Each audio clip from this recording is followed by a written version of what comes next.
कि डायरेक्टली 1 साल बीत चुका था। जॉन की सिसिल के साथ शादी हो चुकी है। इनकी वेडिंग नाइट पर सिसिल जॉन से पूछती है, या तुम्हारी कोई स्लीपिंग ब्यूटी थी?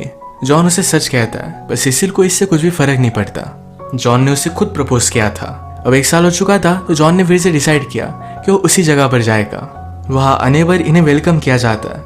अब वहां के सारे बच्चों को जॉन पढ़ाने वाला था। सब लोग जॉन को वेलकम करते हैं। रात में इन्हें मूवी दिखाई जाती है, पर इन सब लोगों में जॉन सिर्फ सलीमा को ही ढूंढ रहा था। ये बात सिसिल ने नोटिस की। वो जॉन के साथ रात में इंटीमेट होना चाहती थी, पर इस थॉट को शेक नहीं कर पाती। उसे कहती है, मुझे तुम्हारे और सलीमा के बारे में सब कुछ पता है। उसकी अब शादी हो चुकी है, उसे एक बेटा है, वो अपनी लाइफ में खुश है। सिसिल भी चाहती थी जॉन उसके साथ खुश रहे। जॉन उसे अश्योर करता है कि उसके साथ खुश है।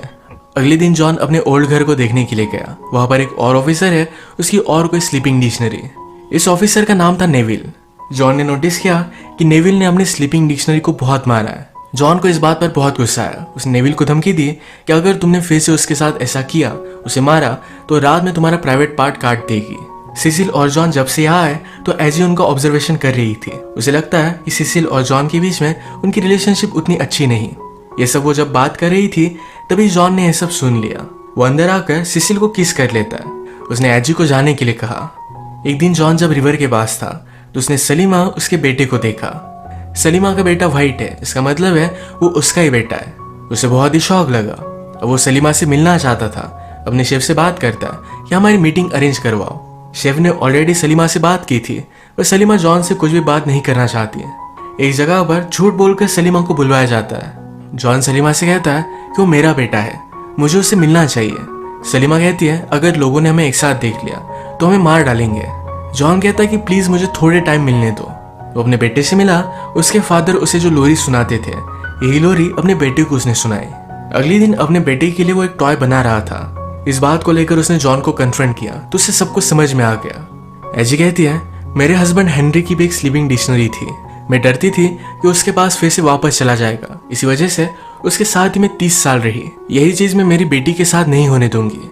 उसे सलीमा के साथ कुछ भी रिलेशनशिप नहीं रखने के लिए वार्न करती है। जॉन इस बात को सीरियसली लेता नहीं। वो अब सलीमा और अपने बेटे के साथ टाइम स्पेंड करने लग गया था। ये बात जब बुलंदशाही को पता चली तो बहुत ही जेलस हो जाता है।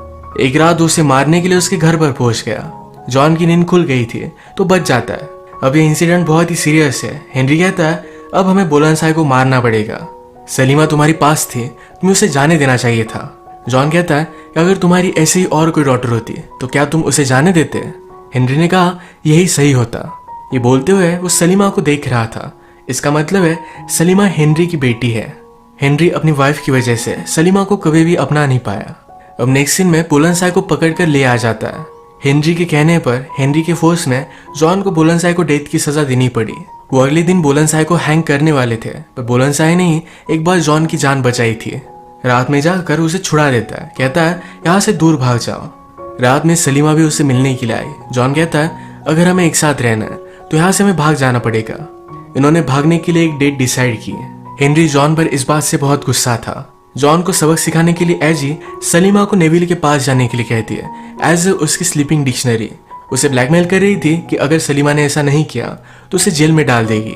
अब आज रात ये दोनों भागने वाले थे, पर इससे पहले ही शाम में सिसिल जॉन से बात करती है। कहती कि मैं प्रेग्नेंट हूँ।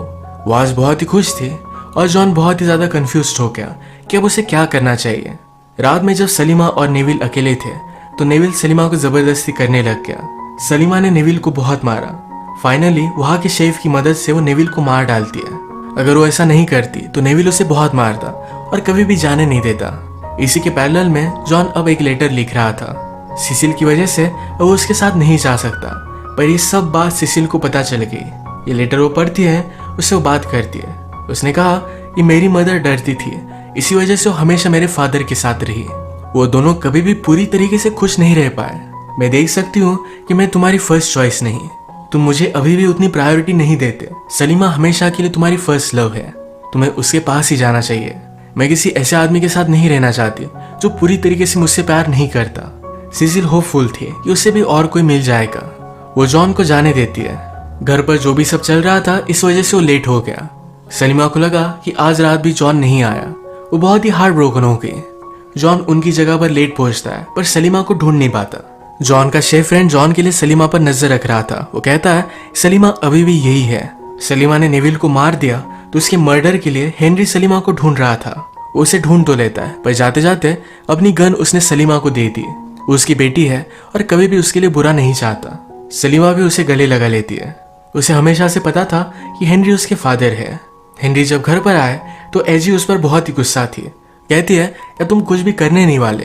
हेनरी कहता है मैं मेरी बेटियों के लिए हमेशा सही बात चाहता हूँ। वो इस सारी बात को दबा देगा। यहाँ हमें पता चलता है कि नेविल अभी भी जिंदा है, वो सिर्फ इंजोर हो गया था। अब एजी बहुत ही गुस्सा थी तो उसने जाकर नेविल को ऑर्डर दी, जाओ और सलीमा और जॉन को मार डालो। जॉन ने हर जगह पर सलीमा को ढूंढा पर फाइनली उसे ढूंढ ही लेता है। ये दोनों एक दूसरे को मिलकर बहुत ही खुश थे। तभी नेविल उनके पास आ गया। उसके पास गन थी। उसने जॉन को हथकड़ियां पहना दी। वो सलीमा के साथ जबरदस्ती करने लग गया। तभी अचानक से कुछ आदिवासी लोग वहां पर पहुंच गए। ये वही लोग हैं जिनको मरने से जॉन ने बचाया था। उन्होंने नेविल को मारकर इन दोनों को बचा लिया। सलीमा जॉन से कहती है अगर तुम मेरे साथ रहे तो तुम कभी भी वापस नहीं जा पाओगे, तुम्हें यही इन जंगलों में रहना पड़ेगा। जॉन कहता है मैं मेरी फैमिली के साथ हूँ, मुझे किसी भी चीज की जरूरत नहीं। ये तीनों एक साथ बहुत ही खुश थे। इसी मोमेंट पर ये मूवी एंड हो जाती है। अगर आपको एक्सप्लेनेशन अच्छा लगा तो प्लीज इसे लाइक कर दीजिए।